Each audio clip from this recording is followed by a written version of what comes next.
As we turn into the final weeks of Lent, we often find one of two things has happened. First, we may have found ourselves falling off the wagon in our fasting, prayer, and generosity. Fasting is hard, and maintaining a fast of any kind for a long time takes an extra dose of endurance.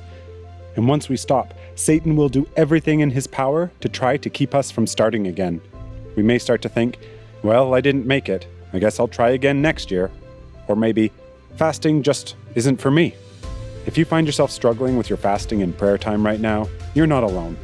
I encourage you, however, to pick up your fast again and push through until Easter.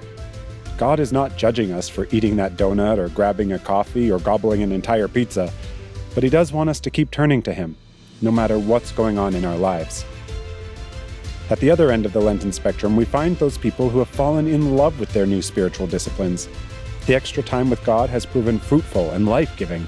Without the distraction of Netflix or lunches out, some have found the space to hear the still, small voice of God and are seeing real life change this Lent. To these, I encourage you to continue to lean in. Expect that our enemy will continue to try to distract and derail you, but you can allow your deepening relationship with Jesus to claim victory over the enemy.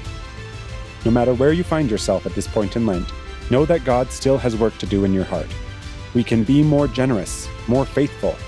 We can look deeper into our hearts and allow God to draw out the sin and selfishness. We can spend more time just talking to God.